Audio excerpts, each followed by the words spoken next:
পানিতে ভেসে আছে 15 কেজি ওজনের এক পাথরখণ্ড। অলৌকিক পাথরের স্পর্শ পেতে ভিড় অসংখ্য পুণ্যার্থী। রামায়ণ মতে সীতাহরণ থেকে শুরু হয় রাম ও রাবণের মধ্যেকার সংঘাত। রাবণ বধের জন্য বানর সেনা নিয়ে রওনা হন রামলক, কিন্তু পথে বাধা হয়ে দাঁড়ায় বিশাল ভারত মহাসাগর। পাথরের ভাসমান সেতু তৈরি করে লঙ্কায় প্রবেশ করেন রাম। রাবণকে যুদ্ধে হারিয়ে উদ্ধার করেন সীতাকে। পৌরাণিক সেই সেতুর পাথর সনাতন ধর্মাবলম্বীদের কাছে পরিচিত রামশিলা নামে। ঝালকাঠিতে পাথরটি আনা হয়েছে এমন দাবিতে এলাকা জুড়ে সৃষ্টি হয়েছে কৌতূহল। পাথরটির সান্নিধ্য পেয়ে নিজেকে ধন্য মনে করছেন সনাতন ধর্মাবলম্বী অসংখ্য পুণ্যার্থী।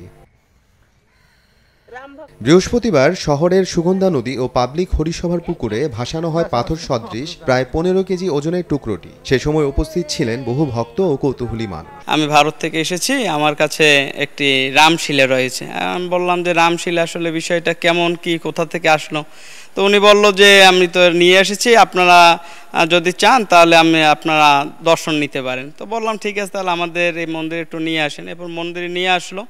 আসার পরে আমরা সকলে, অনেকেই উপস্থিত ছিল সেখানে, দেখলাম মোটামুটি ভালো ওয়েটও ছিল, প্রায় আনুমানিক 15-16 কেজি তো হবেই। এরপরে আমরা দেখলাম যে আসলে এটা ভাসে কিনা। তখন আমরা আমাদের যে মন্দিরের যে পুকুর, সেখানে আমরা অনেকের উপস্থিতিতেই সেই পুকুরটা আমরা সেখানে ভাসালাম পাথর। দেখলাম যে আসলে সেই পাথরটা আসলে ভাসতেছে।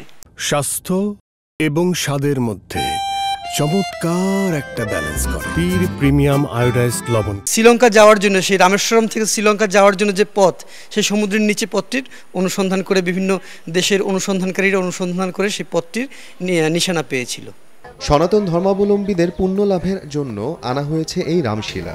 ঠাকুরের যে রামের যে আশীর্বাদ ধন্য যে পাথর, যে আজও পর্যন্ত বিরাজমান, এবং আপনারা যে পাথরটা দেখেছেন এটা তো সামান্য দেখবেন, এর চাইতে অনেক বড় বড় যেটা আছে, যেটা আপনার ক্রেন দিয়ে যেটা তুলতে হয়, সেটা আপনার যদি রামেশ্বরম যদি ঘুরতে যান তাহলে এই নিদর্শনটা আপনারা অবশ্যই দেখতে পারবেন। লঙ্কা পাড়িতে যখন, তখন তো সেতু ছিল না, তো সেতুর জন্য তৈরি করেছিলেন হনুমান, ছিল রাম ভক্ত হনুমান, তো সেতু তৈরি করেছিলেন পাথর দিয়ে। যে পাথরের উপর দিয়ে হেঁটে হেঁটে তিনি সমুদ্র পাড়ি দিয়ে লঙ্কায় উপস্থিত হয়েছিলেন রাম, সেই পাথরের নামই হয়েছে রামশিলা। রামশিলা প্রাকৃতিকভাবেই ফাঁপা হওয়ায় পানিতে ভেসে থাকতে পারে। সময় সংবাদ, ঝালকাঠি।